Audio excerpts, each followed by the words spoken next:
अस्सलामुअलैकुम। आकाशा यासीन आपसे मुखातिब है। नाज़रीन, आज़ाद कश्मीर की वादियों में इस बार से वोट नहीं गिरे बल्कि सियासी शतरंज की एक ऐसी चालें भी चली गई हैं जिनकी गूंज इस्लामाबाद के इक़्तिदार के ऐवानों तक सुनाई देती है। बैलेट बॉक्स से निकलने वाला हर वोट गोया ताकत के महल में एक नई ईंट रख रहा है, जबकि हर नतीजा सियासी बसात पर मोहरे बदलने का इशारा भी दे रहा है। नाज़रीन, मुस्लिम लीग नून ने आज़ाद कश्मीर कानून साज़ी असम्बली के दूसरे मरहले के इंतखाबात में वाज़े बरतरी हासिल करते हुए एक बार फिर ये पैगाम देने की कोशिश की है, अवाम का एतमाद आज भी उसकी क़यादत के साथ खड़ा है। इस कामयाबी के बाद साबिक़ वज़ीर आज़म मियां नवाज शरीफ और वज़ीर आज़म शहबाज शरीफ ने इसे अवाम के एतमाद और पार्टी की मुसलसल मेहनत का समर करार दिया है, जबकि मुस्लिम लीग नून की क़यादत ने दावा किया है कि आज़ाद कश्मीर में हुकूमत साजी का रास्ता अब तकरीबन हमवार हो चुका है। दूसरी तरफ पाकिस्तान पीपल्स पार्टी ने इंतखाबी नताइज को मुस्तरद करते हुए धांधली के इल्ज़ामात आयद किए हैं, जबकि तहरीक इंसाफ पहले ही इंतखाबी अमल का बायकॉट कर चुकी थी। यूं फतह के जश्न के साथ साथ तनाज़ात का तूफान भी शिद्दत इख्तियार करता चला गया, लेकिन सियासत की असल कहानी हमेशा नताइज की सुर्खियों में नहीं लिखी जाती, बल्कि अक्सर वो इक़्तिदार के ऐवानों में होने वाली सरगोशियों से जन्म लेती है। आज़ाद कश्मीर में कामयाबी के जश्न के दौरान इस्लामाबाद में एक और बहस ने जन्म लिया और इस बहस के मरकज में थे वजीर दिफा ख्वाजा आसिफ साहब। ख्वाजा आसिफ ने ना सिर्फ वजीर दाखिला मोहसिन नकवी के निज़ाम से मुतालिक बयानात पर खुलकर तनकीद की, बल्कि उन्हें हुकूमत का ताकतवर तरीन वजीर करार देते हुए यहाँ तक कह दिया कि वो कई मामलात में वजीर आजम को भी जवाबदेह नहीं हैं। उन्होंने मोहसिन नकवी को पहले पाकिस्तान क्रिकेट बोर्ड में इस्लाहात लाकर दिखाने का मशवरा दिया, फिर हुकूमती निज़ाम, इख्तियारात और फैसला साजी के अंदाज पर ऐसे सवालात उठाए जिन्होंने सियासी हल्कों में नई क़यासराइयों को जन्म दे दिया। दूसरी जानिब मीडिया रिपोर्ट्स में ये दावे भी सामने आए हैं कि इन बयानात के बाद मुस्लिम लीग नून की आला क़यादत ने पीपल्स पार्टी से राब्ते किए, जिससे तासुर मजीद मजबूत हुआ कि हुकूमती इत्तेहाद के अंदर भी कई सवालात जन्म ले रहे हैं। तो क्या आज़ाद कश्मीर में मुस्लिम लीग नून की कामयाबी दरअसल नवाज शरीफ की सियासत की वापसी का एक और बाब है? क्या ख्वाजा आसिफ के बयानात सिर्फ ज़ाती मौक़िफ़ हैं या हुक्मरान इत्तेहाद के अंदर बढ़ती बेचैनी की झलक? और क्या आज़ाद कश्मीर के इंतखाब वफाकी सियासत में किसी बड़ी तब्दीली का पेशखैमा साबित होंगे? ये तो वक्त आने पर ही पता चलेगा। नाज़रीन, हमारे स्टूडियोज़ में हमारे एक्सपर्ट्स भी हमारा साथ देंगे, जिनमें हमारे साथ मौजूद हैं शकील करार साहब और आतिफ भट्ट साहब। इसके साथ साथ हमें ज्वाइन करेंगे डॉक्टर अली इमरान और सरदार फिजान। बहुत शुक्रिया आप सभी का हमें वक्त देने के लिए। शकील करार साहब, सर, इस वक्त प्रोग्राम का आगाज़ में आपसे करना चाह रही हूँ। सर, आज़ाद कश्मीर इलेक्शन का जो दूसरा मरहला था, कहा तो ये जा रहा है कि कामयाबी के साथ वो भी हो चुका है। अब तीसरे मरहले की तैयारियां जो हैं वो हमें नज़र आ रही हैं, लेकिन उसके साथ साथ कुछ सियासी जमातें ऐसी हैं जो कि ये कह रही हैं कि अब हम तीसरे मरहले का बायकॉट करें, जिनमें इस्तेहकाम पाकिस्तान पार्टी ने आज़ाद कश्मीर के तीसरे मरहले का बायकॉट कर दिया है। एक तरफ खुशियाँ हैं, मुस्लिम लीग नून की खुशियाँ, दूसरी तरफ कहा तो ये जा रहा है कि धांधली हुई है इस इलेक्शन में, और तीसरी तरफ बायकॉट भी सर सामने आ रहा है। क्या कहेंगे इस पर? बहुत शुक्रिया कशा। देखें, एक खिचड़ी सी पकी हुई है पाकिस्तान की सियासत में और आज़ाद कश्मीर की सियासत में, और किस तरह मैं ख़राज तहसीन पेश करूँगा मुस्लिम लीग नून और पीपल्स पार्टी को कि बड़े एहसन तरीके से और बड़े खुश उसलूबी से ये आवाम को फिर एक बार बेवकूफ़ बनाने में कामयाब रहे हैं इलेक्शन के नाम पे। वो जमातें जो फेडरल में इस्लामाबाद में पाकिस्तान में दोनों बरसर इक़्तिदार हैं, और इससे पहले जीबी के इलेक्शन में भी इसी तरह ड्रामा किया गया, एक दूसरे पर धांधली और सीटें छीनने के इल्ज़ामात लगाए गए। उसके बाद दोनों गले मिलके इक़्तिदार में बैठे हुए हैं, एक और अपोजिशन में बैठे हुए हैं, वो भी फ्रेंडली अपोजिशन। यही सूरत हाल आज़ाद कश्मीर में है कि आज़ाद कश्मीर में भी अब मुस्लिम लीग नून मिठाइयाँ बाँट रही है और जश्न मना रही है कि उन्होंने बड़ा मार्का हासिल कर लिया है और वो इक़्तिदार में आ रहे हैं और हुकूमत कायम कर रहे हैं। तो पीपल्स पार्टी क्या उनके साथ फ्रेंडली भाईचारे के तौर पर अपोजिशन में बैठेगी, जो कि वफाक में हुकूमत के साथ है और जीबी में हुकूमत कर रही है। तो ये अब वो वक्त गुजर गया है कि जब आप आवाम को वोट को इज़्ज़त दो के नारे पर यकीन रखते हुए वोट देते थे, अब वो सूरत हाल नहीं है। यही वजह है कि सिर्फ मोहसिन नकवी के एक बयान के बाद शहबाज शरीफ भागे रायविंड गए और मियां नवाज शरीफ और मरियम नवाज से तवील एक मशावरत की, बातचीत की और तबादला ख्याल किया कि पाकिस्तान की सियासत जो है वो आने वाले दिनों में किस जाने मुड़ रही है। इसीलिए आप देखें ना, आज़ाद कश्मीर इलेक्शन देखें तो इल्ज़ाम कौन लगा रहा है? पीटीआई तो बाइकाट कर रही है। तो मुस्लिम लीग नून कबूल करेगी कि पीपल्स पार्टी उसके ऊपर संगीन इल्ज़ाम लगा रही है। आज भी शर्जील मेमन ने बड़े संगीन इल्ज़ामात लगाए। इससे पहले नैयर बुखारी ने जो इल्ज़ामात लगाए, तो ये सारे इल्ज़ामात आप देख लीजिएगा कि तीसरा मरला मुकम्मल होने के बाद सब कुछ ख़त्म हो जाएगा और फिर वो इक़्तिदार में होंगे और पीपल्स पार्टी इनके साथ अपोजिशन में आराम सुकून से बैठी होगी। फिर कोई इल्ज़ाम नहीं, कुछ नहीं होगा और उसी तरह आवाम को बेवकूफ़ बनाएंगे। यहाँ सूरत हाल ये है आज़ाद कश्मीर में इस सिलसिले में सर आवाम को बेवकूफ़ क्यों बनाया जा रहा है? अपने इक़्तिदार के लिए और किस लिए? आवाम को बेवकूफ़ किस लिए बनाते हैं? वोट लेने के लिए, इक़्तिदार के लिए। और कौन से इन्होंने अपने रिश्ते देने इनको? चले कितना टर्न आउट रहा दूसरे मरहले में? खुदा का नाम है, मैडम टर्न आउट की बात ही ना करें। कितने पुलिस स्टेशन साथ खाली पड़े रहे, एक वोट कास्ट नहीं हुआ। अब आप उसको 50% कहे, 150% कह देना तो लोग फिर भी मानने मजबूर होंगे। उनके पास ऑप्शन नहीं है आवाम के पास। क्यों? कि जो आपको दिखाया जा रहा है ग्राउंड रियलिटी वो नहीं है, ग्राउंड रियलिटी वो नहीं है। यहाँ पर वही चीज़ आती है जो स्कैन होके आती है, जो फुटेज, जो खबर स्कैन होके आएगी, आप उसी को ऑनर कर सकते हैं, अपनी मर्जी से कोई चीज़ रिपोर्ट नहीं कर सकते। तो फिर आप मुझे बताएं टर्न आउट का 200% हो तो क्या फ़र्क पड़ेगा? क्या फ़र्क पड़ेगा बताएं? टर्न आउट का इशू नहीं है। आप मुझे बताएं कि खुद पीपल्स पार्टी ने इल्ज़ाम लगाए हैं और उसकी कुछ तस्वीर भी जारी की हैं कि कितने पुलिस स्टेशन, मतलब मुजफ्फराबाद में एक पुलिस स्टेशन पर एक हल्के में इंतखाब बोलते हुए कर दिया गया कि मौसम ठीक नहीं है, हालांकि वहाँ पर धूप निकली हुई थी। शजीद मेमन की प्रेस कॉन्फ्रेंस में आज सुन लें, उन्होंने क्या कहा कि ऐसा हल्का कि जिसमें मौसम बिल्कुल ठीक था, धूप निकली थी और इलेक्शन कमीशन ने नोटिफिकेशन कर दिया कि यहाँ मौसम ठीक नहीं है तो दोबारा इलेक्शन होगा। इससे बड़ी धांधली और क्या होगी? राना सनाउल्लाह के वहाँ पर बैठने पर शजीद मेमन और पीपल्स पार्टी की दीगर क़यादत खुल्लम खुल्ला इल्ज़ाम लगा चुकी है, चाहे वो ड्रामाबाजी है कुछ भी कह ले, लेकिन इल्ज़ाम लग चुके हैं कि राना सनाउल्लाह वहाँ की जो एडमिनिस्ट्रेशन है उससे मुसलसल राब्ते, मुलाकातें और सब कुछ जारी था, अपने इक़्तिदार के लिए सब कुछ जारी था। फायरिंग के वाक़यात, अमवात, सब कुछ हुआ। फिर भी आप हमसे मुझसे सवाल करें कि टर्न आउट क्या रहा था? समझ से बाहर हो चुके हैं शकील करार साहब चीजें, इसलिए क्योंकि वहां पर जो हुकूमत है वो भी पीपल्स पार्टी की है, वहां के जो वजीर आजम है वो भी पीपल्स पार्टी के। फिर समझ से बाहर ये चीजें कि वहां पे जो धांधली है, आज आप नेट खोल दें तो फिर देखिए कि कौन सा तूफान आएगा यहाँ पे। नहीं, किस तरह का तूफान की बात कर रहे हैं? जो कुछ अब तक होता रहा है वहाँ पे, धांधला जो होता रहा है, धांधला होता रहा है, उसकी तस्वीरें, उसके बयान ऐसे ऐसे आएंगे कि फिर आप ये अपना सवाल भूल जाएंगे कि कितने % टर्न आउट रहा है। चल, बहुत शुक्रिया सर। आतिफ भट्ट साहब आपकी तरफ आना चाहूंगी। सर, इससे पहले तो हम देख रहे थे कि पीपल्स पार्टी ही जो थी वो अब पहले मरहले में भी नून लीग पे बहुत ज्यादा इल्जामात लगाती थी कि धांधली जो है वो हुई है, लेकिन ऐसे में सर इस्तेहकाम पाकिस्तान पार्टी ने आजाद कश्मीर के तीसरे मरहले का बाइकआउट भी किया और वो कह रहे हैं कि हालात जो है बहुत खराब है, यहाँ पर धांधली जो है वो बहुत ही ज्यादा हो रही है। राना तनवीर इलियास साहब कह रहे हैं, जो कि LA-25 में बड़ा अपसेट भी देखने में आया। तनवीर इलियास साहब जो है वो अपनी सीट जो है वो हार बैठे हैं, इस वजह से बयान दे रहे हैं या वाकई कोई धांधली हुई है? आकाशा, जो कश्मीर के 2 मरहलों के इंतखाबात हुए हैं, इसमें पीपल्स पार्टी और नून लीग की जो नूरा कुश्ती जो आवाम को दिखाने के लिए एक फ़िल्म जो है वो ट्रेलर के तौर पे दिखाई जा रही है। हालांकि ये चीज़ें सबसे पहले तय हो चुकी हैं कि इसकी कहाँ पर हुकूमत बननी है।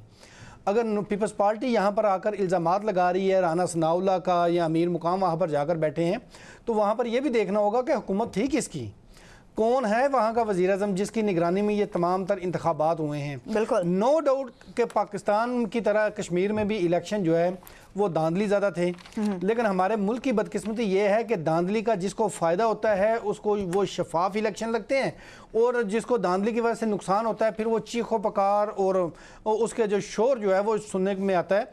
और यही पीपल्स पार्टी जो है इस वक्त कर रही है। जब GB के इलेक्शन में PTI के साथ जो किया था और उसके बाद जो धांधली वहाँ पर हुई थी, उस पर पीपल्स पार्टी को चूँकि फ़ायदा हुआ था और बड़े पुरअमन और शफाफ तरीन इलेक्शन थे। और यहाँ कश्मीर में उनके साथ जो हो रहा है, जो अब उनको जो बोया था वो अब काट रहे हैं, तो उसके बाद उनको जो है यहाँ पर धांधली नज़र आ रही है। और ये किससे लड़ किससे रहे हैं मुझे नहीं समझ आ रही। पीपल्स पार्टी की वफाक में क्या पोजीशन है ये सारी आवाम को पता है। क्यों उनसे अलहदा नहीं हो जाते? क्योंकि एक जगह पे ये उन्होंने फ़ायदा लिया है, एक जगह पे ये फ़ायदा ले रहे हैं, और ये वही माजी को दोहराया जा रहा है कि जिस तरह बारी लगी हुई थी पहले एक दफ़ा नून लीग की हुकूमत 2.5-3 साल बाद जब हुकूमत गिरती थी पीपल्स पार्टी की, फिर नून लीग की, और ये बारी जो लगाई होती है पीपल्स पार्टी और नून लीग का जो आपस में एक ताल्लुक है, ये बारी वाला है कि उन्होंने GB में बारी ले ली है या कश्मीर में बारी लेने जा रहे हैं। इससे पहले कश्मीर में पीपल्स पार्टी को बारी दी गई है 7-8 महीने जब ये वज़ीर आज़म घर गए थे। अभी भी पीपल्स पार्टी जो है सिर्फ रोना धोना कर रही है, अवाम के अंदर अपनी मकबूलियत या अवाम को बेवकूफ़ जो है वो बनाया जा रहा है। वगरना पीपल्स पार्टी के पास बहुत से ऑप्शन है इस तरह मीडिया पर आकर शोर मचाने के बजाय। सबसे पहले उनको अपने आईनी ओहदे छोड़ देने चाहिए। फिर जो हुकूमती बेंचेस हैं उनको उठकर वहाँ से चला जाना चाहिए, लेकिन वो नहीं जाएंगे क्योंकि इक़्तिदार के साथ चिमटे रहना किसी भी सियासी जमात का की ये कोशिश होती है कि जब तक उनको मौत ना आ जाए वो कुर्सी के ऊपर, इक़्तिदार की कुर्सी के ऊपर बैठे हों, और यही पीपल्स पार्टी जो है वो कर रही है। लेकिन अवाम जो है, मुस्लिम लीग नून हो या पीपल्स पार्टी हो, बल्कि इस्तेहकाम पाकिस्तान पार्टी का जो हशर हुआ है वो तो आपको पता चल गया ना कश्मीर के इलेक्शन में भी। लेकिन एक चीज़ है कि ये 2 मरहलों में ही कश्मीर के अंदर हुकूमत बन गई है। अब तीसरे मरहले के इंतखाबात, वहाँ पर हालात अभी तक जो है वो नॉर्मल सतह पर नहीं आए, तो वहाँ पर अभी शायद 10 अगस्त को इंतखाबात होते हैं या नहीं, मुझे वहाँ पर इंतखाबात होते नज़र नहीं आ रहे, क्योंकि सबसे ज़्यादा कश्मीर में जो रेजिस्टेंस है या जो मामला ख़राब है वो उसी एरिया में है, रावलाकोट जो 3rd डिवीज़न है इसकी। तो अब वहाँ पर इलेक्शन हों या ना हो, कश्मीर की हुकूमत बन गई है। कश्मीर की कुल 53 सीटें हैं, उनमें से अक्सरियत चाहिए 27, 45 जनरल नशिस्तों में से जो नून लीग है वो 23, यानी कि अक्सरियत यहाँ से ले गई है। अब जो मखसूस नशिस्तें हैं उलमा टेक्नोक्रेट वगैरह की, वो मिलाकर इनके पास 28-29 सीटें जो हैं वो इस वक्त हो चुकी हैं। वहाँ पे किसी की जरूरत नहीं रही।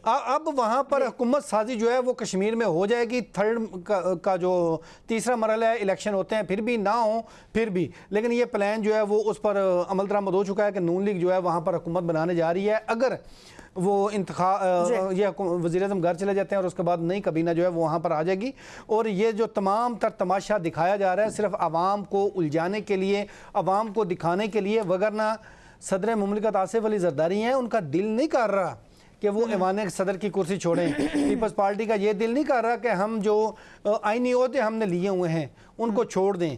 नाराज़गियाँ दिखा रहे हैं, सब कुछ कर रहे हैं, हुकूमत को ब्लैकमेल भी करते हैं जब मौका आता है, लेकिन हुकूमत से अलग नहीं होंगे, क्योंकि ये सियासतदान जो हैं आवाम की आंखों में हर वक्त धूल झोंकने की कोशिश करते हैं। जो इस्तेहकाम पाकिस्तान पार्टी है उसको कश्मीर में अदम इस्तेहकाम हो गया उसके ऊपर कि वहाँ पर उनको एक भी सीट नहीं मिली, तो बड़ा वो खुश होकर गए थे कि हमें जीबी की तरह कश्मीर में भी नशिस्तें मिल जाएंगी, लेकिन उनके साथ बदकिस्मती से वहाँ कोई आज़ाद उम्मीदवार भी नहीं जीते कि जो उनकी पार्टी में शामिल हो जाए। बहुत बहुत शुक्रिया आतिफ भट्ट साहब, आपका पॉइंट इस पर आज। नाज़रीन, यहाँ पर वक्त तो एक शॉर्ट ब्रेक का, हमारे साथ रहिएगा।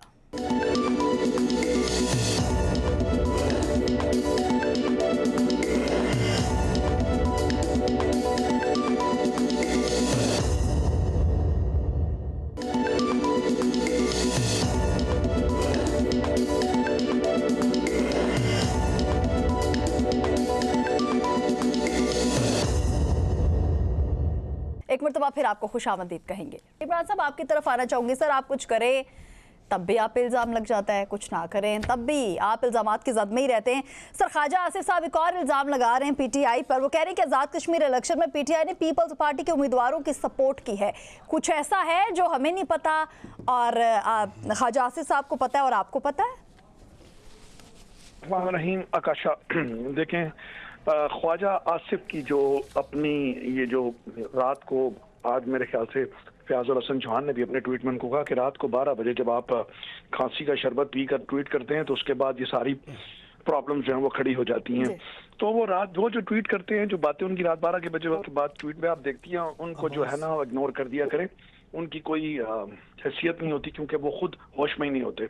अब आ जाते हैं जरा कश्मीर वाली सिचुएशन के ऊपर कि कश्मीर में हो रहा है। देखिए आकाशा, हम पहले दिन से ये कहते थे। नहीं सर, आप बताएं ना कि पीटीआई को कहीं सपोर्ट करी है पीपल्स पार्टी को, क्योंकि बिलावल भुट्टो जरदारी साहब आपको कह चुके हैं। कैटेगोरिकली नहीं जी, बिल्कुल नहीं। पार्टी की कोई लाइन नहीं है, पार्टी ने किसी किस्म की कोई सपोर्ट का ऐलान नहीं किया, ना पार्टी किसी दूसरी पार्टी को, किसी गैर जमहूरी पार्टी को या फॉर्म 47 के जो हज जीते हुए लोग हैं उनको सपोर्ट कर रहे हैं। तो कैटेगोरिकली हम पीपल्स पार्टी को बिल्कुल सपोर्ट नहीं कर रहे, ना हम करेंगे इनको। अगर हमने सपोर्ट इनको करनी होती तो जब हमने 8 फरवरी 2024 के इलेक्शन के बाद इन्होंने हमें कहा था कि आए हम आपके साथ मिलकर हुकूमत बनाना चाहते हैं, और एक बार नहीं इन्होंने बार बार कहा, लेकिन पाकिस्तान तहरीक इंसाफ ने एक असूली मौक़िफ़ अपनाते हुए उनको कैटेगोरिकली ना कह दी थी कि हम ऐसी हुकूमत पर लानत भेजते हैं कि जहां पर ऐसे लोग आकर बैठे हों जो फॉर्म 47 से मुंतखब हुए हों, और नंबर 1 और नंबर 2 कि ये वो लोग हैं जिनके ऊपर माजी में देख लें पिछले 50 सालों में 25 साल से ज़्यादा तो सिंध में इनकी हुकूमत होगी। इन्होंने सिंध का क्या हाल किया, फिर पाकिस्तान में इन्होंने बारियां लगाई हुई थी, कभी इसकी बारी तो कभी उसकी बारी, और उन बारियों के चक्कर में आज पाकिस्तान उन्होंने डबो के रख दिया।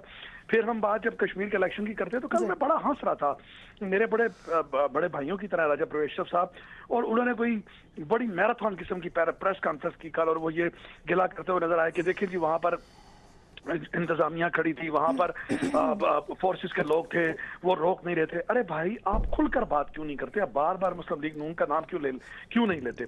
हर एक शख्स को जो पॉलिटिकल थोड़ी सी फहम और फरासत रखता है, उसको पता है कि एस्टेब्लिशमेंट आपसे नाराज है सिंध की नहरों वाले सिलसिले के ऊपर। तो एस्टेब्लिशमेंट इनसे बिल्कुल कोई बात ही नहीं कर रही, और ये दीवार पर लिखा हुआ था आकाशा कि ये इलेक्शन इनको नहीं दिया जाएगा। कश्मीर का जो जीबी का भी जो इलेक्शन था, वो भी बड़ी मुश्किलों से उन्होंने पांव पकड़ के जो है ना वहां पर भी अपनी हुकूमत बनाई, और नून पीपल्स पार्टी को कैटेगोरिकली कह दिया गया था कि आपको कश्मीर में किसी किस्म का कोई सीट नहीं मिलेगी। अब आप इस बात का भी अंदाजा लगाएं कि जिन इलेक्शन से पहले लोगों को पता होता है कि कौन जीतेगा, किसको जितवाया जाएगा, तो उस मुल्क में इलेक्शन की अहमियत क्या रह जाती है। हमें ये सोचना होगा कि अगर इस तरह के इलेक्शन करवाने हैं, जब आपने सरदार साहब को उतारा, फिर राजा फारूक हैदर को आप लेकर आए, सरदार तनवीर इलियास को उतारा, सरदार फारूक, उसके बाद राजा फारूक हैदर को लेकर आए, और उसके बाद चौधरी अनवारुल हक आ गए। चौधरी अनवारुल हक जब उतरे थे तो उस वक्त ही मेरे ख्याल से वहां अगर कश्मीर में नए इलेक्शन हो जाते तो शायद आज जितना ज्वाइंट एक्शन कमेटी के साथ ये फटा है ये ना होता, क्योंकि लास्ट 2025 अक्टूबर में जब उनके साथ मुज़ाकरात किए, आपने उनकी बात मान ली। जब वो बात मानने के बाद अगर आप नया इलेक्शन करवाते, नई असम्बली आती, नई असम्बली बैठ के इन 12 सीटों के ऊपर फैसला कर लेती, अगर कुछ कम करनी थी तो ये मामलात वहां पर हल हो जाते। इस जगह पर इस सारी सिचुएशन को लेकर कौन आया? पाकिस्तान पीपल्स पार्टी। उस वक्त बिलावल भुट्टो कश्मीर में अपनी हुकूमत बनाना चाहते थे। आज से 6 महीने पहले उनको बता दिया गया था कि ये हुकूमत ना बनाएं, ये मौका है कि हम यहाँ पर अर्ली इलेक्शन करवा दें। इलेक्शन के बाद जो नया मैंडेट आए, वो मैंडेट कर ये जो जॉइंट एक्शन कमेटी के मुतालबात हैं, इन जो जम्मू और वैली की सीटें, इनको हम बैठकर यहाँ पर हल कर लेते हैं। लेकिन जैसे आतिफ भट्ट साहब ने कहा कि ये वो लोग हैं, वो पंजाबी में कहते हैं ना, दमड़ी चमड़ी जाए दमड़ी ना जाए। ये कहते हैं हमारी चमड़ी उतर जाए, लेकिन हमने रहना इक़्तिदार के अंदर है। कि मैं बार बार ये कहता हूँ कि ये इक़्तिदार में रहना इनकी मजबूरी है, क्योंकि इन्होंने जो लूट मार के से पैसा बनवाया, और फिर आसिफ अली ज़रदारी ने 18वीं तरमीम में जिस तरह सूबों को इंडिपेंडेंट करवाया, और फिर एनएफसी जो हुई, और फिर इनके जो अलहदा से इनको पैसे जाते हैं, और उन पैसों में जो मारधार ये करते हैं, आकाशा, वो कोई अरब 2 अरब 4 अरब नहीं होते, वो सैकड़ों अरब के हिसाब से ये पैसे हड़प करते हैं, क्योंकि ऊपर ऑडिट ही खत्म हो गया। अब देखिए, आप पिछले बजट को देख लें, जो वफाकी बजट आया, उसमें 17,500 अरब रुपए का बजट था। 8.5 हजार अरब आपने कर्जे की मद में वापस करने थे। 3,000 अरब जो है वो पाक फौज को जाना था, 4,000 अरब पंजाब को जाना था, 2,000 अरब सिंध को जाना था, इसी तरह 1,700 अरब केपी को जाना था, और मेरा 700-750 अरब जो है वो बलोचिस्तान को जाना था। तो मुझे बताओ, उसके बाद वफाकी हुकूमत के पास क्या बचेगा कि अगर वो कोई भी पाकिस्तान में प्रोग्राम लॉन्च करना चाहते हैं, कि वो डेवलपमेंट का काम करना चाहते हैं, इवन मेरे ख्याल से वफाकी मुलाजमीन की तनख्वाहें भी नहीं बचती। तो मुल्क बैठा किसकी वजह से? मुल्क के रिंग पिस्टन बैठे इन लोगों की वजह से। और मैं राजा प्रोफेसर साहब से और पाकिस्तान पीपल्स पार्टी की क़यादत से अपील करता हूं कि भाई, क्यों बार बार नून लीग कर रहे हो?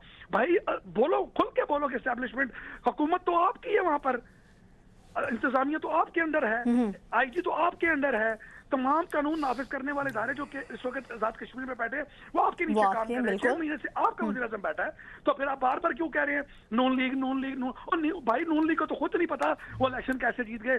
अब मैं आपको एक और बड़ी बात बताता हूँ कि खावर राजा साहब ने कल एक रिपोर्ट शाया की कि मरियम औरंगजेब और हनीफ अब्बासी साहब के हल्का रावलपिंडी के अंदर जो पोलिंग स्टेशन बना था कश्मीर के इलेक्शन के लिए, जो महाजरों की सीटों पर, वो उनके अपने हल्के, दोनों के हल्कों से वो जो है वो उनका कैंडिडेट इलेक्शन हार गया। तो आप ये अंदाजा लगाएं कि ये यहाँ हो क्या। और पंजाब की 10 की 10 सीटें जी पाकिस्तान पीएमएलएन जो है वो जीत गई। मुझे आकाशा बताएं, कौन सा इन्होंने ऐसा अवाम की फलाह के लिए काम किया है कि अवाम निकल इनको वोटें डाल रही है? देखिए, ये इलेक्शन मैनेज्ड है, रिग्ड इलेक्शन है, ठीक है। इस वक्त जो निज़ाम चल रहा है, जिस निज़ाम के तहत ये कुछ हो रहा है, होने दें। लेकिन मैं बार बार ये इल्तिजा करता हूँ अपने इदारों से, पाकिस्तान के जो बैठे हुए लोग हैं इक़्तिदार में, जो हकीकी इक़्तिदार के मालिक हैं, कि खुदा के लिए बार बार इस मुल्क को उस तरफ ना धकेलें कि यहाँ पर अनारकी हो जाए। देखिए आकाशा, हर चीज़ एक लिमिट होती है। अंग्रेजी में कहते हैं ना कि you are pushing the limits. जब आप लिमिट्स को पुश करते हैं ना, उसके बाद फिर चीजें इस तरह होती हैं कि लोगों के हाथ से निकल जाती हैं। आप देखिए, ये बात करें, और बहुत सी चीजें सर हाथों से निकलती हुई नजर आ रही हैं। बहुत शुक्रिया सर, आपका पॉइंट आ चुका है। सरदार फैजान, आपकी तरफ आना चाहूंगी। सर, हमने देखा कि जब कश्मीर इलेक्शन के हवाले से बात होती है उसके बाद हम देखते हैं कि धांधली का रोना जो है वो रोया जाता है पीपल्स पार्टी की जानिब से। अगर पीपल्स पार्टी को इतना ही ज़्यादा मसला है, पहला मरहला हुआ, उसके बाद दूसरे का बाइकआउट कर देते, फिर दूसरा मरहला भी हो गया, अब ज़्यादा शोर जो है वो सुनाई दे रहा है। सो अभी तीसरा मरहला जो है वो होना बाकी है। सो बाइकआउट कर सकते हैं क्या? आपको लगता है कि पीपल्स पार्टी बाइकआउट करती नजर आएगी? राजा परवेज अशरफ साहब भी कुछ ऐसा ही कह रहे हैं। बहुत शुक्रिया मिस आकाशा। इस सवाल का जवाब तो आपको पहले ही आपके एक स्टूडियो में बैठे हुए हैं शकील करार साहब वो दे चुके हैं। उन्होंने इन दोनों को मुबारकबाद भी दी है कि ये दोनों जो हैं वो आवाम को बेवकूफ बनाने में कामयाब हो गए हैं। देखें, 74 के अबूरी आइन में पहली बार जो है वो महाजर कश्मीरियों को ये 12 मखसूस नशिस्तें जो हैं वो दी गई थी। 47 के बाद ये लोग हिजरत करके पाकिस्तान आ गए थे और अब बहुत सारे ऐसे लोग हैं जिनके बच्चे जो हैं वो जवान हो चुके हैं जी। लेकिन उन्होंने कश्मीर अभी तक देखा भी नहीं है। ये एक बहुत बड़ा मसला है और इन्हीं 12 नशिस्तों की वजह से ये तमाम प्रोसेस जो है, ये तमाम इलेक्शन जो है उसे मरहलावार भी कराया गया है। दूसरा मरहला जो है वो कल हो गया है। नून लीग 14 ले गई है, पीपल्स पार्टी 5 ले गई है। सरदार फैजान मेरी बात सुनिएगा। सर, शकील करार साहब ने अपना पॉइंट ऑफ व्यू इस हवाले से रखे। सो मैं ये जानना चाह रही हूँ कि बाइकआउट करना चाहिए पीपल्स पार्टी को, क्योंकि इतना धांधली का रोना रो रहे हैं। अब बाइकआउट का क्या फायदा? बाइकआउट करना था तो पहले ही बिलावल साहब जो हैं वो तो पीटीआई को कह रहे थे कि आप लोग बाइकआउट क्यों किया है, वापस आए, इलेक्शन लड़ें। तो अभी तो सबसे पहले तो ये देखना है कि इस टाइम पे उनका अपना वजीर आजम वहां पे बैठा हुआ है, उनकी अपनी हुकूमत है, ये उनकी अपनी हुकूमत उनसे नहीं संभाली जा रही कि मतलब इलेक्शन भी उनके अंडर हो रहा है, वो तमाम चीजें देख रहे हैं। अगर वो कश्मीर के अलावा मतलब जो पंजाब में हो रहे हैं, पाकिस्तान में जो दीगर सूबों में जो इलेक्शन हो रहे हैं, अगर वो उस पर इल्जाम लगाते तो फिर कोई जवाब भी बनता था उनके इल्जामात का। लेकिन वो तमाम इस इलेक्शन प्रोसेस पे इल्जामात लगा रहे हैं। देखें, जो पंजाब में सबसे ज्यादा इन वोटर्स जो हैं वो रजिस्टर्ड हैं, सबसे ज्यादा जो हलके हैं वो पंजाब में हैं। तो इसी वजह से पीपल्स पार्टी को चाहिए था कि आप मुजफ्फराबाद की बजाय अगर आप सिर्फ इन 12 नशिस्तों को इल्जामात में की जद में लाते तो फिर कोई आपकी बात में कोई वजन भी होता। आप तमाम इलेक्शन प्रोसेस को जो है वो तमाम इलेक्शन को आप कह रहे हैं कि धांधली ज्यादा है, तो आपकी अपनी वहां पे हुकूमत जो है वो क्या कर रही है? देखिए, 12 इस टाइम पे ये इलेक्शन सबसे पहले तो अगर पीपल्स पार्टी भी बाइकआउट की तरफ जाती है, तहरीके इस्तेकाम भी जो है वो चली गई है बाइकआउट की जानिब। पीटीआई जो है वो पहले से ही बाइकआउट कर चुकी है। तो ये इस टाइम पे इलेक्शन की जरूरत क्या थी? सड़कें वहां पे बंद हैं, आवाम जो है वो मुजाहरे कर रहे हैं, इंटरनेट जो है वो वहां पे बंद है, 3 मरहले में आप इलेक्शन जो है वो करवा रहे हैं। तो हुकूमत को ये सोचना चाहिए था कि हम किस टाइम पे जो है वो ये इलेक्शन जो है वो कंडक्ट कर रहे हैं। एक तो ये टाइमिंग जो है वो हुकूमत को अब सोचनी चाहिए थी। बस सिर्फ ये इलेक्शन कराने का मकसद भी इनका ये है कि ये सिर्फ इक़्तिदार लेना चाहते थे, पावर लेना चाहते थे। इनको ना कश्मीरियों के जो मसाइल हैं उनकी कोई परवाह है, ना इन्हें ये परवाह है कि पीपल्स पार्टी क्या कह रही है, पीटीआई क्या कह रही है, अवाम क्या सोचेगी, पाकिस्तान की अवाम क्या सोचेगी, कश्मीर की अवाम क्या सोचेगी। इनको बस चाहिए था कि इक़्तिदार जो है हम किसी तरीके से ले लें। जीबी जो है वो पीपल्स पार्टी ने ले लिया है, कश्मीर जो है वो हम किसी तरीके से हासिल कर ले, और वो हासिल करने में मुस्लिम लीग नून जो है वो कामयाब हो चुकी है। अब इलेक्शन जो है उसका टर्न आउट अगर हम पहले फेज में देखें कि पहले फेज में कहा जा रहा है कि 40 से 45% जो है वो टर्न आउट रहा। इसमें हम टर्न आउट अभी देखें तो बहुत सारे ऐसे पोलिंग बूथ थे, पोलिंग स्टेशन थे जिनमें जो पोलिंग एजेंट आए हुए थे वो आराम फरमा रहे थे। बहुत सारी ऐसी वीडियोस जो हैं वो सामने आई हैं, क्योंकि एक वोटर भी वहां पे वोट डालने के लिए नहीं गया। तो ये इस तरीके से इलेक्शन जो हो जाते हैं और फिर इसी तरीके से जो लोग असम्बलियों में आ जाते हैं, तो वो लोग क्या आवाम का सोचेंगे, वो लोग क्या कश्मीर के लोगों का सोचेंगे, उस इलाके के बारे में सोचेंगे। तो ये तमाम चीजें जो हैं इसको मद्देनजर रखना चाहिए। इससे पहले हमने देखा है कि सर ना कभी रखा गया ना आइंदा रखा जाएगा। बहुत शुक्रिया, बहुत शुक्रिया सरदार फैजान साहब, आपका पॉइंट आ चुका है। कमर जमान कायरा साहब कह रहे हैं कि आज़ाद कश्मीर इलेक्शन जो है वो हमसे छीना गया है। इतना फितना फसाद, इतने बयानात, इतनी बड़ी बड़ी बातों के बाद आज़ाद कश्मीर की जो आने वाली हुकूमत है, क्या उसको सियासी इस्तेहकाम हासिल हो सकेगा या सिर्फ सियासी बहरान में मजीद शिद्दत जो है वो आती हमें नजर आएगी? इस पर भी बात होगी। यहाँ पर वक्त तो एक शॉर्ट ब्रेक का, हमारे साथ रहिएगा।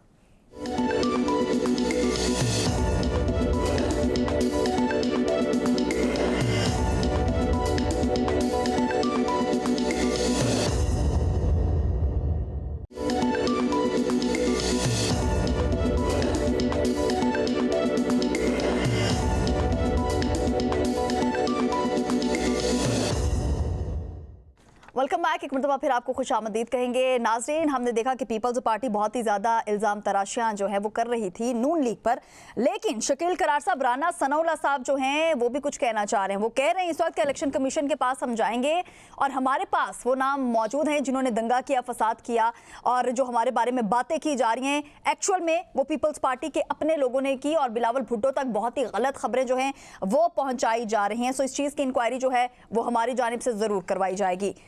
वाकई कुछ ऐसा हुआ है सर?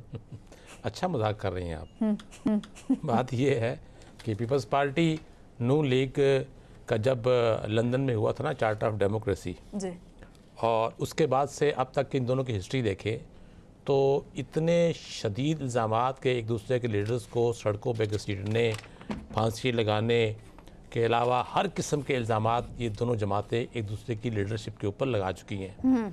इससे भी गंदे गंदे काम जो हमारी सियासत में, क्या किसी भी सियासत में मायूब समझे जाते हैं, वो ये दोनों पार्टियां कर चुकी हुई हैं।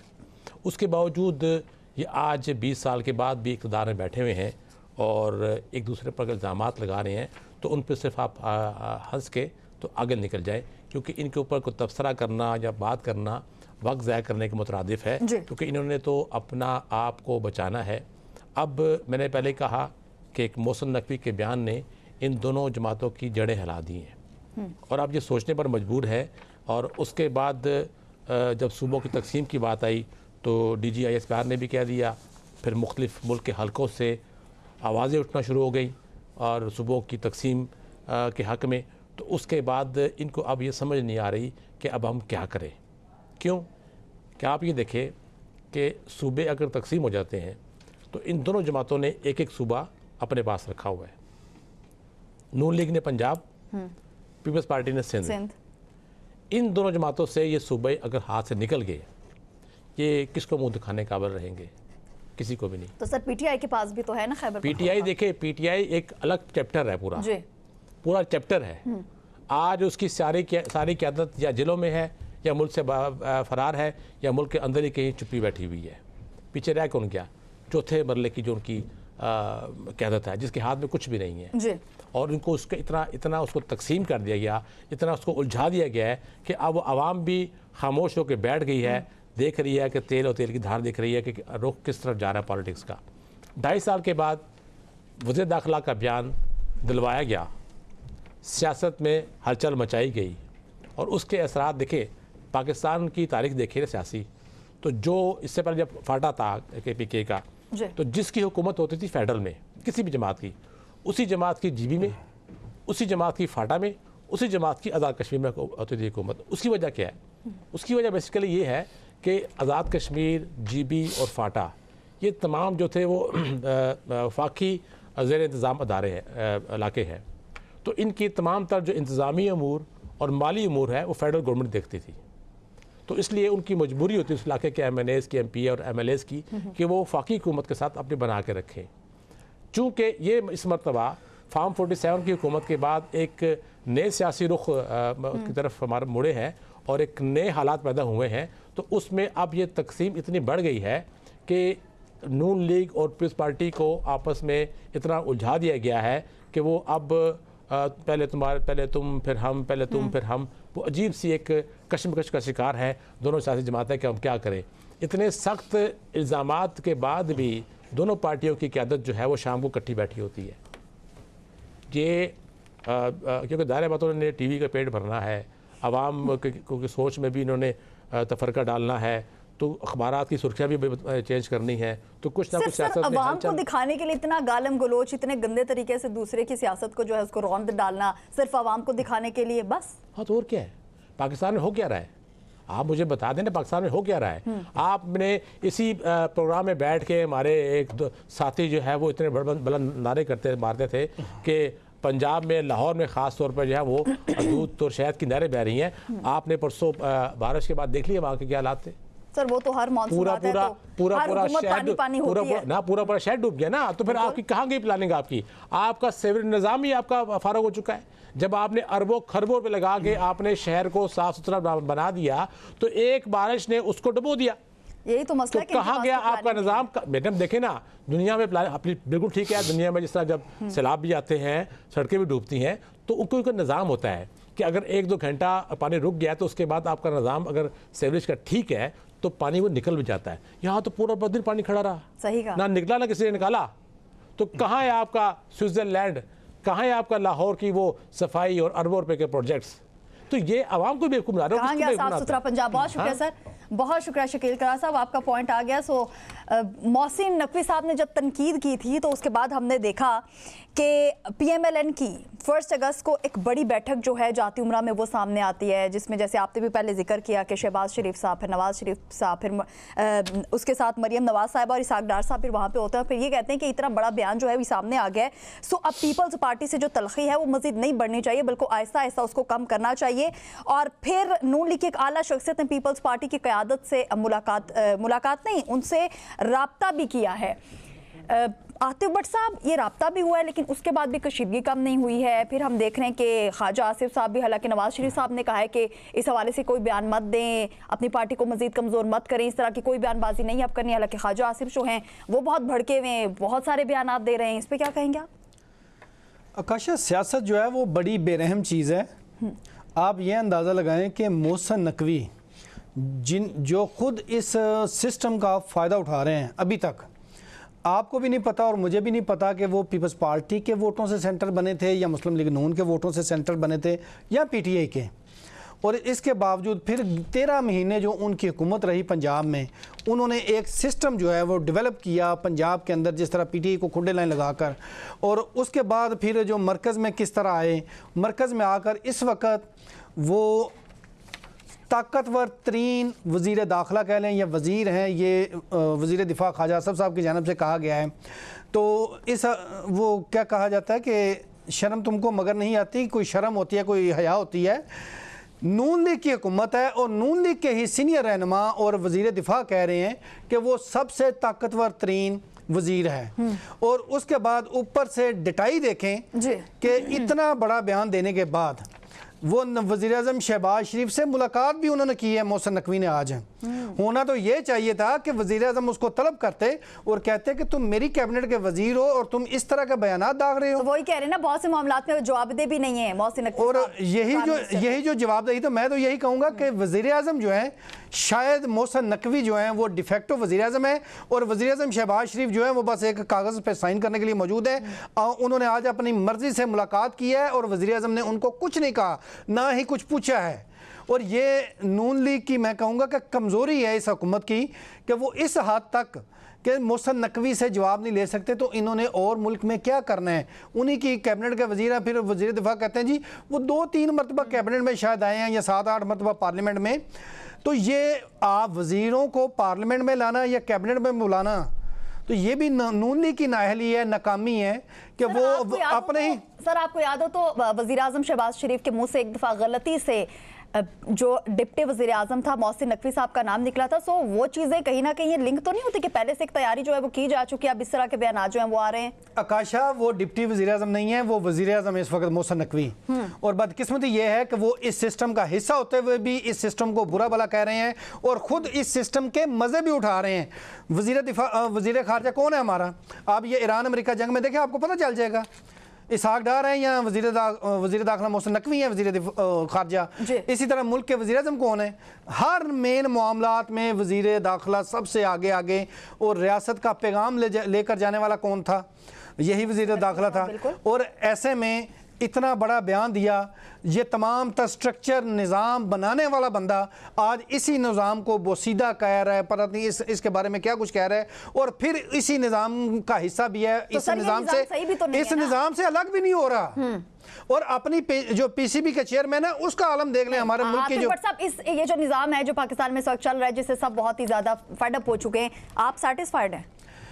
देखें, हमारा जो आइन है वो कहता है पार्लिमानी निज़ाम। जी, आइन जो है वो 1973 का आइन है, वो कहता है पार्लिमानी निज़ाम। लेकिन मोहसिन नकवी जैसे लोग जो हैं वो कहते हैं नहीं, मुल्क में कोई और निज़ाम होना चाहिए। ये जो इनकी बातें थी या जो उनका इशारा था वो कौमी हुकूमत की तरफ इशारा कर रहे थे कि इस निज़ाम को, इस पार्लियामेंट का बोरिया बिस्तर गोल करके कौमी हुकूमत की तरफ जो है वो जाया जाए। लेकिन जो भी है, अब आइन की जो खिलाफ वर्जी है वो किसी सूरत कोई भी नहीं कर सकता। इधर पाकिस्तान में बड़े लोगों की ख्वाहिश है कि मार्शल लॉ लग जाए, जो इस सिस्टम का फ़ायदा भी उठा रहे हैं और वो चाहते हैं कि यहाँ पर मार्शल लॉ लगे और वो इस सिस्टम से मज़ीद फ़ायदा उठाएं। लेकिन अब ये मार्शल लॉ लगाने की या एमरजेंसी लगाने की कोई बंदा जुर्रत नहीं करेगा, क्योंकि एक फ़ैसला मुशर्रफ के ख़िलाफ़ एक अदालत से, खसूसी अदालत से आ चुका है, और अब कोई भी जर्नैल जो है वो इस तरह का फैसला मार्शल लॉ लगाने की तरफ तो नहीं जाएगा। तो हम ये हुकूमत जो है ये भी इतनी कमज़ोर हो चुकी है, इतनी कमज़ोर है, मैं तो कहता हूँ कि इतनी लेटी हुई हुकूमत में हमने आज तक नहीं देखी कि शहबाज शरीफ जो हैं वो इतने कमज़ोर वज़ीर-ए-आज़म साबित हुए हैं कि नया नया देखने को मिल रहा है ना सर। ऐसी हुकूमत भी, ऐसी अपोजिशन भी, तमाम तरह हालात आपके सामने। बहुत शुक्रिया आतिफ भट्ट साहब, आपका पॉइंट आ चुका है। अली इमरान साहब, हमेशा आप पे इल्ज़ाम लगता है, आपकी पार्टी पे इल्ज़ाम लगता है कि बहुत ज़्यादा धड़ेबाजी है, कि पार्टी में इतने ज़्यादा धड़े जो है मौजूद हैं, लेकिन सर उसके साथ हमें यही चीज़ें जो है वो PMLN में भी नज़र आ रही हैं। अमीर मकाम जो है उन्होंने धरने में जो लोग बैठे हुए हैं उन्हें मुज़ाकरात की दावत की पेशकश की, उन्होंने ऐसी कुछ बात की, लेकिन फिर ख्वाजा आसिफ साहब जो हैं उन्होंने कहा कि ये उनका ज़ाती बयान हो सकता है, हुकूमत की या हमारी पार्टी की कोई ऐसी पॉलिसी नहीं है। सो धड़ेबाजी तो यहाँ पे भी है, इस पे कुछ कहना चाहेंगे सर आप?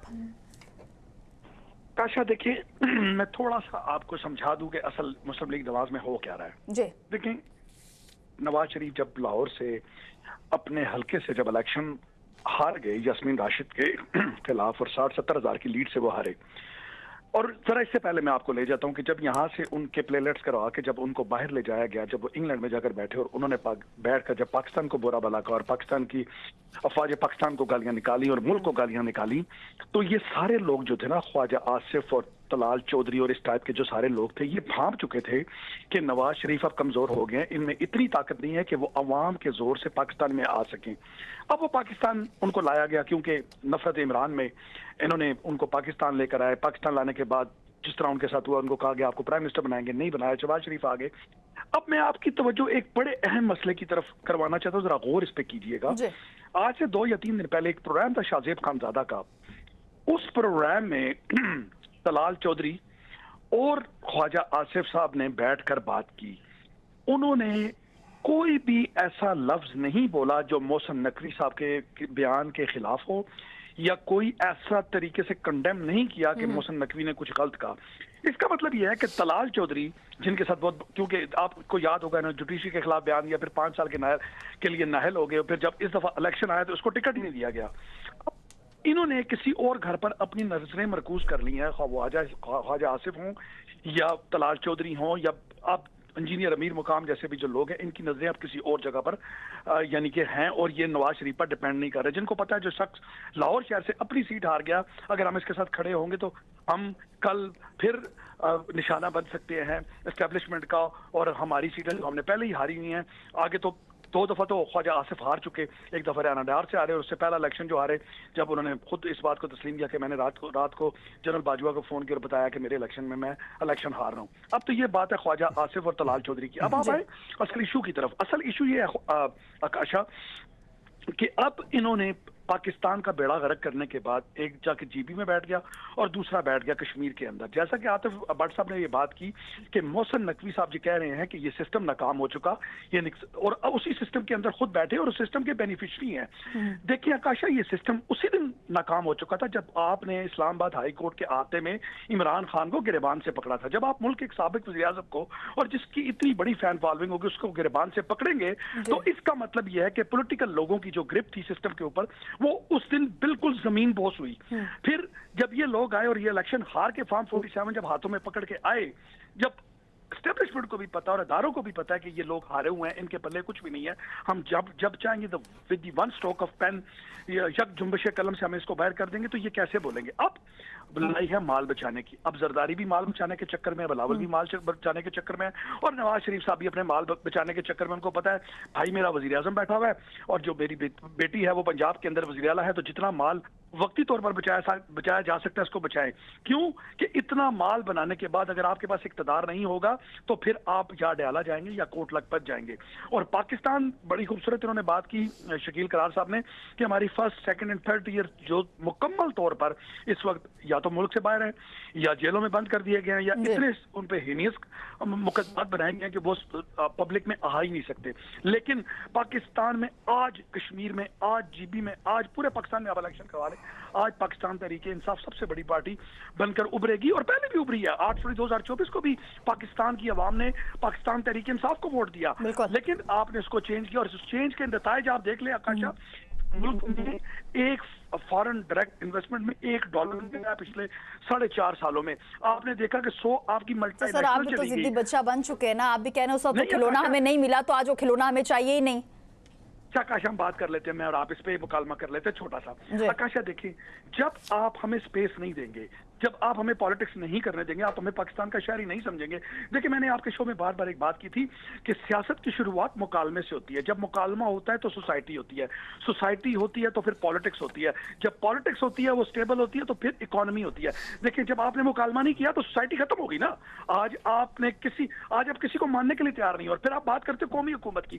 अभी किसी ने बड़ी बात की कि जी जो मोहसिन नकवी साहब हैं वो कौमी हुकूमत की बात करते हैं। अरे भाई, तमाम पार्टियां इस हुकूमत के अंदर हैं सिवाय पीटीआई के, तो कौमी हुकूमत किसकी बनाएंगे? यानी इन्हीं को उठाएंगे फिर इन्हीं को कौमी हुकूमत में लेकर आएंगे। पाकिस्तान तहरीक इंसाफ तो किसी कौमी हुकूमत की फिलहाल तक तो कोई हमने हमायत की नहीं। तो मुझे ये बताएं कि आपके पास ऑप्शन क्या है? इनको का निकाल दिया जाता। मोहसिन नकवी साहब जो बातें कर रहे हैं, ये एक अलग डिबेट है, किसी और दिन ये टॉपिक रखते हैं, फिर आपसे इस पे डिबेट भी करेंगे। बहुत शुक्रिया अली इमरान साहब, आपका इस पर पॉइंट जो है वो आ चुका है। सरदार फैजान, आपकी तरफ आना चाहूंगी। पीपल्स पार्टी मोहसिन नकवी के खिलाफ इस्तीफे का एक मुतालिबा जो है वो कर रही है, वो भी हमारे सामने। उसके साथ साथ ख्वाजा आसिफ साहब कह रहे हैं अगर अब मोहसिन नकवी साहब कह रहे हैं कि सिस्टम नाकाम हो चुका है तो फिर हमें घर चले जाना चाहिए। क्या समझते हैं कि जिस तरीके से मुतालिबा किया जा रहा है कि मोहसिन नकवी साहब को इस्तीफा देना चाहिए, कि आप उनको इस्तीफा दे के घर जाना चाहिए या इस हुकूमत को घर जाना चाहिए और मौका देना चाहिए किसी और को? शुक्रिया आकाशा। देखें, इस वक्त सूरत हाल सिर्फ मोहसिन नकवी ने जो बयान दिया है सिर्फ उस पर नहीं है। देखें, जब मोहसिन नकवी साहब ने ये बयान दिया तो इस पे बाकायदा बैकग्राउंड में मुकम्मल होमवर्क जो है वो हो चुका था। निजाम फेल होने का मतलब ये है कि पीपल्स पार्टी फेल हो चुकी है, नून लीग जो है वो फेल हो चुकी है। अगर उन्होंने ये बयान दिया है और पाकिस्तान में जमहूरियत ही चलनी है तो जमहूरियत का सिर्फ जो पाकिस्तान में ढांचा है सिर्फ वही शक्ल मौजूद नहीं है। अब जो आखिरी मरदमशुमारी जो पाकिस्तान की हुई है उसमें पाकिस्तान की आबादी जो है वो 24 करोड़ 14,99,000 तक पहुंच चुकी है और सूबे जो हैं वही 4 हैं। तो अब जरूरत तो पड़नी है और इन्हीं सूबों की वजह से ये आपस में एक दूसरे के खिलाफ बयानात भी दे रहे हैं। मुराद अली शाह जो हैं वो कहते हैं कि सूबों के हवाले से कोई बात जो है वो नहीं सुनी जाएगी। आखिर क्यों नहीं सुनी जाएगी? क्या आप लोगों का इख्तियार 70 की दहाई से लेके यही 2 पार्टियां जो हैं, यही 2 खानदान जो हैं वो इक़्तिदार में बैठे हुए हैं? क्या आज तक कोई और ऐसा बंदा आपने देखा है कि जो एक गरीब बंदा हो, ग्रास रूट से उठा हो और नवाज शरीफ साहब की सीट पे आके बैठा हो, जरदारी साहब की सीट पे आके बैठा हो, इन पार्टियों ठेकेदार है उन्होंने संभाला हो? ठेके नहीं है, ऐसा ही है। देखें, अब ये जो सूबे बनने जा रहे हैं इसके लिए पहले देखना ये होगा कि पहले सूबों से ये बिल जो है 2/3 मेजॉरिटी से या करारदाद के जरिए या बिल के जरिए उसे मंजूर किया जाएगा। अगर हम मौजूदा मॉडल में एनएफसी को सिर्फ देखें तो एनएफसी अवार्ड के तहत 47% शेयर जो हैं वो सूबों के पास हैं। पंजाब के पास 51% हैं, सिंध के पास 24.7% हैं, केपी के पास 14% हैं, बलोचिस्तान के पास 9% हैं। 4,500 अरब जो है वो पंजाब को मिलता है, केपी को 1400 अरब मिलता है, 900 अरब जो है वो बलोचिस्तान को मिलता है। अगर सूबे बनने को पंजाब में तमाम हिस्सों में अगर हम डिवाइड करें और डिवीजन के हवाले से देखें तो एनएफसी की बेस से अगर हम देखें तो इसका फार्मूला है जिसकी 82% वेटेज जो है उन्हें दी जाती है, 10% जो है वो पॉवर्टी के हिसाब से दी जाती है, 5% जो है वो रेवेन्यू के हिसाब से दी जाती है और 2.7% जो है वो पॉपुलेशन डेंसिटी की वजह से दी जाती है। देखिए, आइन ने सूबों के बारे में काफी क्लियर कट कहा हुआ है। आर्टिकल 239 में दिया हुआ है कि 2/3 मेजॉरिटी जो है वो सूबे बनाएंगे। अब इस टाइम पे करना क्या चाहिए इन हुकूमतों को कि एक कौमी कमीशन बनाना चाहिए, जिस तरह 18वीं तरमीम के बाद जो है वो कौमी कमीशन एक कमेटी बनी थी और उस कमेटी ने जो है वो तमाम चीजें जो है वो तय की थी। अब इनको भी जो है एक कौमी कमीशन बनाना चाहिए, ना कि ये जो अब सूबों की बात वो हवा पकड़ चुकी है। जिस तरीके से अगर आप 1 साल पहले या कुछ महीने पहले जो नहरों का मामला उठा था और फिर उस पे एक हंगामा मचा था और वो आवाजें जो है वो दबा दी गई थी। अब ये जो सूबों का मामला उठा है इसको दबने नहीं देना चाहिए हुकूमत को, बनने चाहिए। चलें, बहुत शुक्रिया सर, आपका पॉइंट आ चुका। सरदार फैजान, आपका पॉइंट आ चुका। जी आकाशा, आपको यहाँ पर एक पॉइंट मैं बोलूंगा कि जो आपने वजीर दिफा की बात की है कि हमें घर चले जाना चाहिए, ये मुल्क की बदकिस्मती है कि इक़्तिदार में आए हुए लोग जो हैं वो गैरतमंद नहीं ज़रूरतमंद होते हैं और किस नज़रिया ज़रूरत के तहत किस तरह बूटों को पकड़कर जो है वो इस इक़्तिदार में आते होते हैं, ये सबको पता है, आवाम को पता है। ये सिर्फ ज़रूरतमंद है, इनमें इतना नहीं है, वरना जो वज़ीर दाखिला मोहसिन नकवी जो इस सिस्टम को बुरा भला कह रहे हैं, खुद उनको घर चले जाना चाहिए था, लेकिन ना वज़ीर दिफा। बस बात वही है सर, बात वही है। आवाम जो है, मोहसिन नकवी इस सिस्टम के फाउंडर हैं, चलें सर, मौजूदा हुकूमत में बनाने वालों में शामिल है। अवाम जो है वो गैरतमंद हो गई और ये जो लोग हैं ये ज़रूरतमंद हो गए। बहुत शुक्रिया, आप सभी हमारे साथ मौजूद थे। अलीम खान से लड़ाई, ख्वाजा आसिफ की वजारत ले डूबेगी, कुछ ऐसी आवाज़ें भी नाजरीन सुनाई दे रही हैं। और 2 वफाकी वज़रा ख्वाजा आसिफ और अब्दुल अलीम खान के दरमियान ये जो तल्ख कलामी है, और ख्वाजा आसिफ ने अलीम खान को मशवरा भी दे दिया इस्तीफ़ा का, मतलब हर तरफ कहा जा रहा है, मुतालबा किया जा रहा है कि दूसरा बंदा जो है सामने वाला वो इस्तीफ़ा दे दे।